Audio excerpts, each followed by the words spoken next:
We're just over 30 days to the general elections, and the NPP has decided to engage with the youth and put out, let's call it a youth manifesto. You remember, some weeks back, here on PM Express, when the NDC launched a youth manifesto, we did something very interesting. We brought young people into the studio to engage directly with the party. We have a similar show tonight, 2 parts. We're going to be sitting down with the party's Director of Communications, and then we're going to have the young people in the studio who will be engaging directly with him, answering some of the key questions on the back of what we saw Dr. Bawumia do over the weekend when he engaged the youth to make a pitch to them why they should consider him as an option on December 7th, right? And so that's exactly what we're going to do today. I'm going to be asking less of the questions. We're going to be hearing more from these young people. Some of them were there in the auditorium listening to the Vice President lay out his youth manifesto, if you like, and making that pitch to them. But why is it important? Why have we seen that the NDC did similar, where the John Dramani Mahama standing in the middle of that, Bukum Arena, surrounded by young people, making a pitch to them? We're now seeing Bawumia also do the same. Why is that? The numbers tell that story, right? Because if you look at the Ghana Statistical Services data, 7.9 million young people between the ages of 20 and 34 are eligible to vote this year. That is the youthful population. This is a huge number indeed. And all the parties want to tap into this for this year, right? Some of them already are registered voters. Others are just getting a voter's ID card, and they'll be casting the ballots this year. But this is a significant number, and you do not want to lose this. And so this scramble for the youth vote has become very primary. We've seen the NDC's youth manifesto. We're now beginning to understand a bit more what the NPP's is, and we're going to get into that. But the party told us yesterday that they are focusing on 3 main things when it comes to the focus on the youth: skills, education, and jobs. The key question you need to ask yourself is, does this tally with the national poll of polls, if you like, the Afro Barometer? Does this agree with what the generality of Ghanaians, the entire population, really say are important to them and they'll be basing their votes on? Very close. Let's see.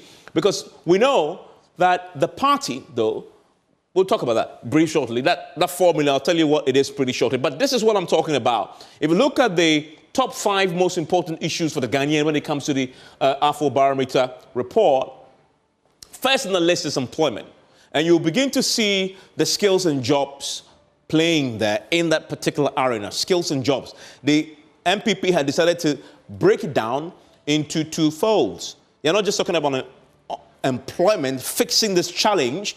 They want to talk about skills, they want to talk about jobs. Why?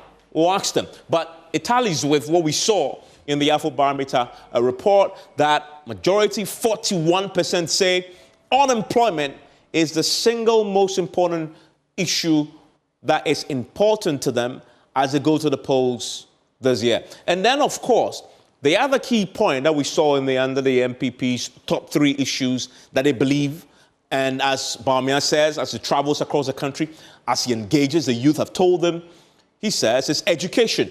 You see that here in 4th place when it comes to the most important, the 4th most important issue for the Ghanaian is education with 28%. And the NPP has it covered. They don't have in there. Of course, they talk about infrastructure strategy. They talk about health. But in terms of the 3 key priorities, skills, jobs, but also education. So it tallies, right? But talking about the key subject of jobs, though, they say they want to create 4 million jobs. So this is their target.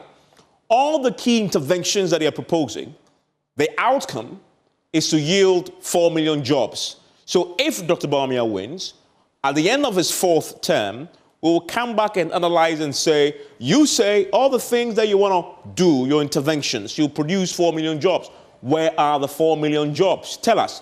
So we'll hold them to it. But that is the broad goal and objective of the NPP as far as the youth is concerned, create 4 million jobs for them. So what is he talking about? You see again there, unemployment is still primary for him because he understands, as he's been going around the country, that, of course, unemployment is key. As you see there, in the point I make there, unemployment is what we know Afrobarometer is telling us is the number one most important issue. You see the vice president saying unemployment. Really, both parties have made this their key point here. But the fundamental question that he will have to answer each time he makes a promise is, but you are the vice president. You have been for 8 years. What happened to fixing this particular problem? Why are you promising us that in the next 4 years you will do this? So what did you do in the previous 8 years? As the chair of the economic management team, legitimate question, we'll ask them. And the youth joining us will ask their own questions as far as this is concerned. So what are the key promises that has been tailor-made to try and appeal to that young voter? One, free tertiary education for persons with disabilities. And we have one of them joining us tonight on the show here on PM Express, and they'll be putting their questions to the NPP. So stay with us for that. Buy Ghana first. You know that if you buy Ghana first, you're creating jobs locally. So the second thing they're saying, tax amnesty, flat tax rate. But is this a sexy to the young man, to that 20 to 34-year bracket that we talked about with the statistical service? Rental assistance, that is important. Young men and women coming out of university want a place to stay. The NPP is tailoring this for them, for low-income workers. Well, is this convincing enough for the young man? We'll talk about that. Abolish the e-levy, we heard about it already. We also know a few things that is that credit score system for them. What is it that appeals to the youth about this? 100 million fintech fund. Young people like this area. But key question, how are you going to capitalize this fund? Where's the money going to come from is a question we need to ask. SME bank for young people who want to be entrepreneurs. That would be important for them. No duties on mobile phones. And this, for me, as a young person growing up, mobile phones was a big thing.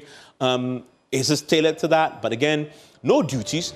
What is your opportunity cost there? Key question. National service exemption for those young people. NPP's job creation is still primary. 2 million jobs, 2.6 million jobs they claim they have created. We know we've been looking at this over the period in terms of the job creation claims, and this is what they said they've done in terms of the 2017-2023. If we look at the August 2024 manifesto, they talk about 2.3. If we look at the Youth Connect, they talk about 2.6. They need to reconcile this for us, and we'll get them to reconcile for us very quickly, because one of the things they need to do is to fact-check some of the claims that have been made. If you look at the NPP's track record on supporting local goods when it comes to the key intervention of buying local, they, in 2016 manifesto, made the point about promoting made in Ghana goods, supporting made in Ghana. So it's there in their manifestos over the period. So really, what has happened to implementing this that you want to bring it back? If you have 8 years, what have you done to ensure that this has been implemented? And of course, the big thing about the impact of the tax amnesty that the government said they're going to be introducing,